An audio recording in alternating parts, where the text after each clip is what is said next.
Berikut adalah debat maya antara Ustadz Edi Prayitno, seorang mualaf, dengan tokoh bernama Deborah tentang konsep dosa warisan.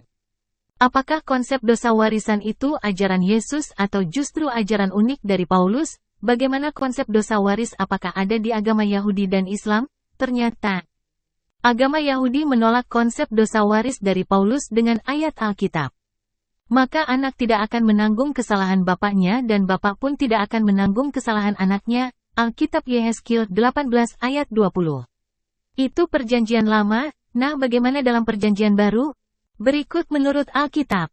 Matius 12 ayat 37, karena dengan perkataanmu engkau akan dibenarkan dan dengan perkataanmu juga engkau akan disalahkan. Nah, dari kedua ayat tersebut jelas Alkitab baik lama maupun baru. Kecuali kitab yang ditulis Paulus, menolak konsep dosa waris. Nah, bagaimana dalam Islam? Dan seorang yang berdosa tidak akan memikul dosa orang lain. Quran Surat Al-An'am ayat 164. Tetaplah atas fitrah Allah yang telah menciptakan manusia menurut fitrah itu. Tidak ada perubahan pada fitrah Allah.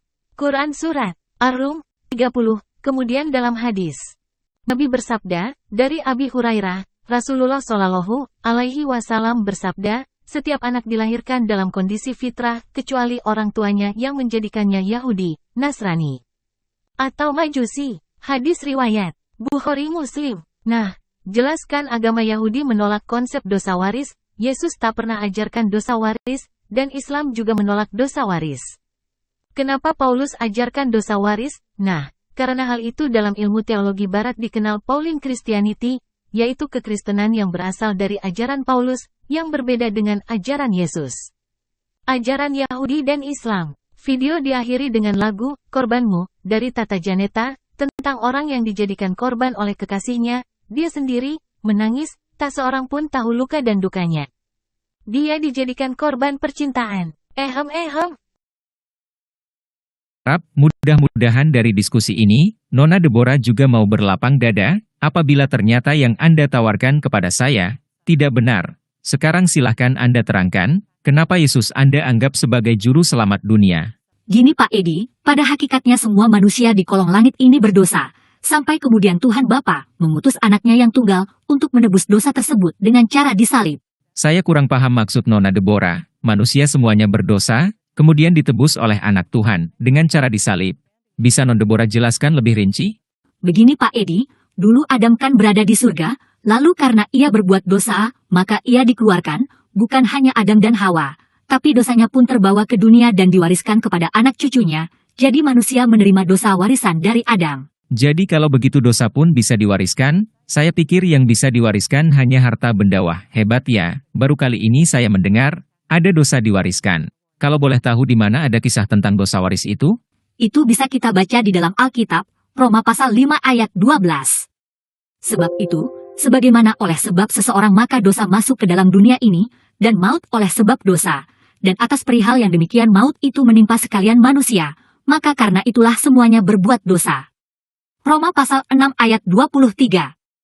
Karena upah dosa itu maut, tetapi karunia Allah itu hidup yang kekal di dalam Kristus Yesus Tuhan kita. Maaf, boleh saya tanya, Roma itu maksudnya apa? Itu salah satu surat di dalam perjanjian baru. Jadi itu bagian dari Injil, ya?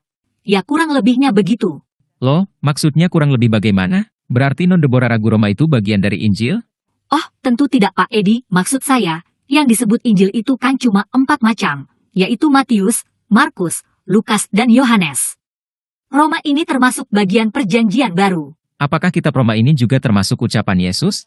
Ya, karena ia bagian dari Alkitab. Ah yang benar Non, apa Non Deborah tidak keliru? Coba Anda teliti lagi. Apa itu kitab Roma? Perhatikan kepala kitab itu, surat kiriman Paulus kepada orang Roma. Daripada Paulus, hamba Kristus Yesus, yang dipanggil menjadi rasul, dan diasingkan untuk memberitakan Injil Allah. Silahkan Anda perhatikan. Roma ini hanyalah surat-surat Paulus, bukan sabda Yesus. Sedangkan agama Nasrani, pendiri dan pembawa risalahnya kan Yesus. Orang Nasrani yang mendapat jaminan keselamatan berupa surga, hanyalah yang mengikuti ajaran Yesus, bukan ajaran Paulus.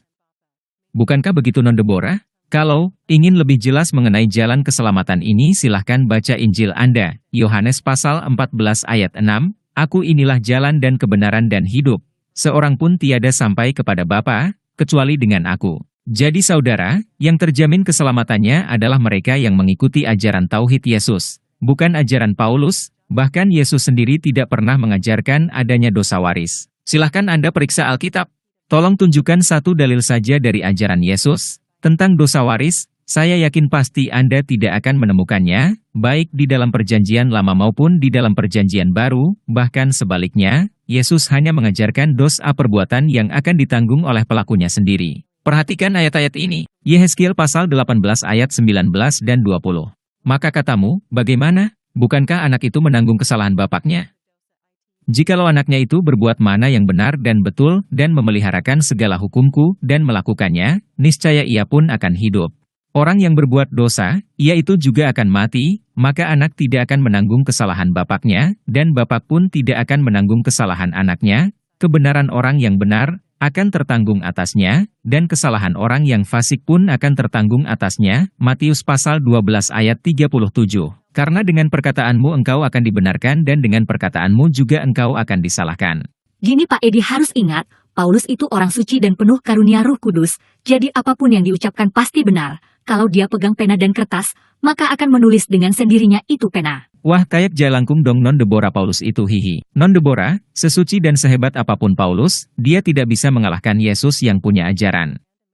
Yesus yang memiliki jaminan jalan keselamatan, bukan Paulus. Kalau non Deborah mengaku mengikuti ajaran Yesus, harusnya adalah yang harus masuk Islam, karena Yesus sudah menerangkan hal itu di dalam Alkitab, bahwa akan ada penolong yang akan membawa kita ke dalam segala keselamatan setelah Yesus pergi. Penolong itu telah datang, tiada lain ia adalah Nabi Muhammad. Non Deborah salah kalau mengajak saya menerima Yesus sebagai juru selamat yang terakhir, karena tugas penyelamatan itu sudah diserahkannya kepada Nabi Muhammad. Jalan keselamatan terakhir yang dikaruniakan Allah ada di tangan Nabi Muhammad dengan syariatnya yaitu Islam, agama para nabi dan rasul sejak Nabi Adam. Bahkan agama yang diajarkan Yesus adalah Tauhid. Itu menurut Pak Edi. Non Deborah, setelah kita berdiskusi tentang dosa waris, sekarang coba. Tetapi itu di dalam teologi Paulus. Karena Paulus melihat begini ya, bahwa di dalam Galatia pasal 3 itu Paulus berbicara, kita ini, semua manusia ini kita orang berdosa. Karena kita orang berdosa, maka kita itu berada di bawah kutuk. Kita ini adalah orang-orang terkutuk. Tapi Yesus kan mau menebus kita. Nah, Yesus mau menebus kita, maka dia mau menjadi kutuk mengganti kita. Kalau dia memang mengambil kutuk kita, maka dia harus mati. Tapi harus matinya tidak boleh mati dengan cara yang lain. Dia harus mati dengan cara terkutuk seperti penentuan atau aturan di dalam hukum Taurat itu. Dan aturan hukum Taurat itu adalah orang yang terkutuk itu harus digantung. Itu peraturan. Jadi memang Yesus pada akhirnya berhubungan dengan ayat itu, tapi bukan sebagai nubuatan dari ayat itu. Ya, melainkan kita bisa melihat bahwa aturan itu yang berlaku jikalau Yesus itu mau menanggung kutuk kita.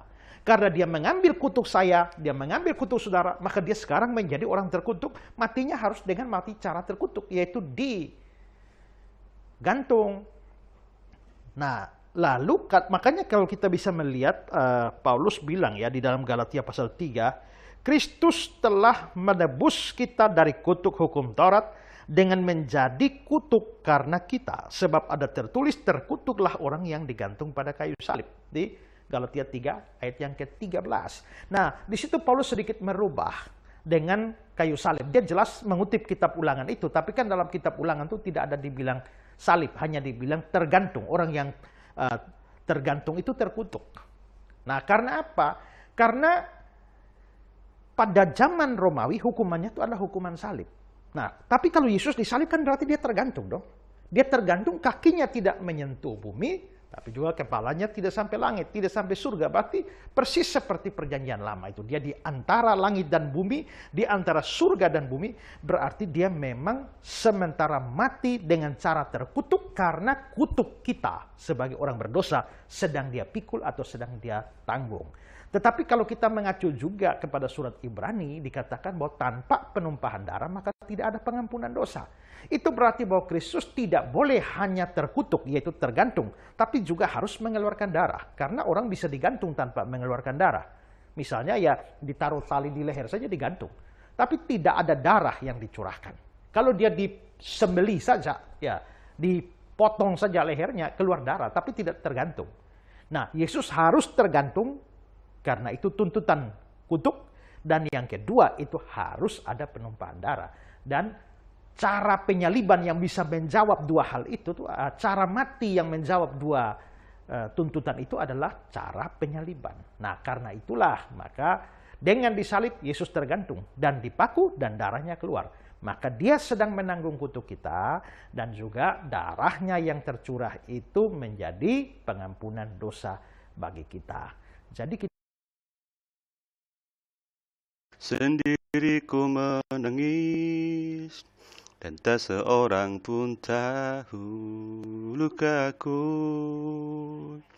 Air mata seakan luapkan rasa sedihku. Percuma semua penjelasanmu. Kini ku takkan peduli padamu. Simpan saja semua kata-katamu. Simpan saja tuh korbanmu yang baru. Sadisnya kau bagai tak punya hati. Teganya kau bermain di belakangku. Harus selalu kau ingat, aku tak pernah sesakit ini. Kan ku ingat kau selalu sampai mati. Oke. Sendiriku menangis dan tak seorang pun tahu lukaku, dan seterusnya. Sedih, kasihan ya. Dia dikorbankan oleh orang yang dia sayangi, oke? Tidak ada yang menolong dia sendirian. Aduh, kasihan banget ya. Tutup dengan sebuah kalimat tadi ya. Allahu Akbar, Allahu Akbar, Allahu Akbar. Walillahil hamd. Billahi taufik wal hidayah. Wassalamualaikum warahmatullahi wabarakatuh.